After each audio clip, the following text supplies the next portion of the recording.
Hello everyone, আসসালামু আলাইকুম। আমি তাসনিম, প্রতিদিন থেকে তাসনিম বলছি। তো আজকে আমরা এখানে গরুর মাংস নিয়ে নিয়েছি। আজকে গরুর শিক কাবাব বানাবো, যেটাই বলেন, টিকা বলেন, শিক কাবাব। তো এই তো এখানে টুকরো টুকরো করে কেটে নিয়েছে। কেটে নিয়ে এখন এটা আপনার ধুয়ে নিবে। পাতলা পাতলা করে কেটে নিয়েছিল। এটা এখন আমার বাবা বানাচ্ছে, মানে জাস্ট ওয়াও হয়েছিল। তো এই যে ও এখানে রেখে দিয়েছে পানি ঝরার জন্য।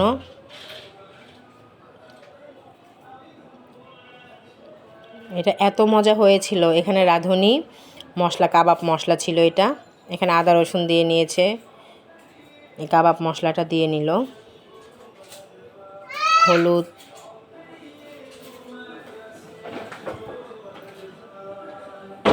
এখানে শুকনা মরিচের গুঁড়ো,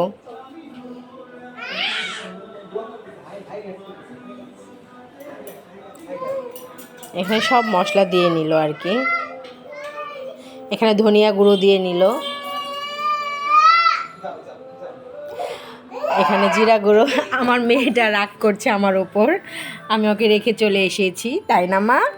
মা বলে দাও তো হ্যালো গাইস, বলে দাও। এখানে পেঁয়াজ আর মরিচ বাটা দিয়ে দিয়েছে।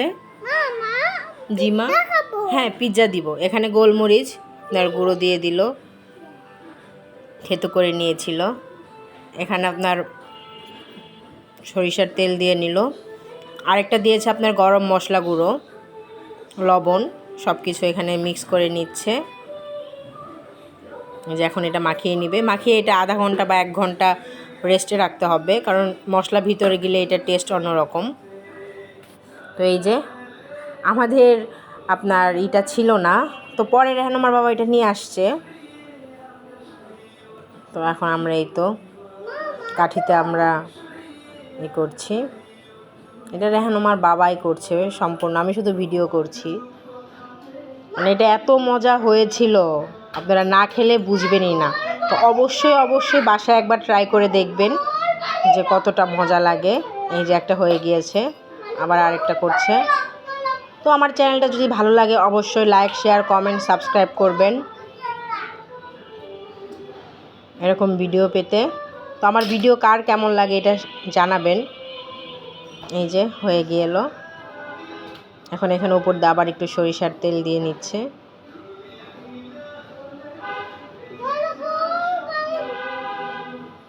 এই তো এটা আপনারা পরোটা, রুটি, নান সব কিছু দিয়েই খেতে পারেন। তো রেহানুমার বাবা এখানে দেখছে যে কয় মিনিট দেওয়া যায়। তো ফার্স্ট টাইম তো ও বুঝে না, ও এখানে 10 মিনিট দিয়েছিল, বাট 10 মিনিটে এটা হবে না। এটা আপনার আধা ঘন্টা থেকে 40 মিনিট, মানে আপনার 35-40 মিনিটে এটা পারফেক্ট হয়ে যাবে। তো আবার 10 মিনিটের পর আবার দিচ্ছে, এরকম করে করে। তো আমার এটা প্রায় হয়ে গিয়েছে, যে আবার দিয়ে দিল।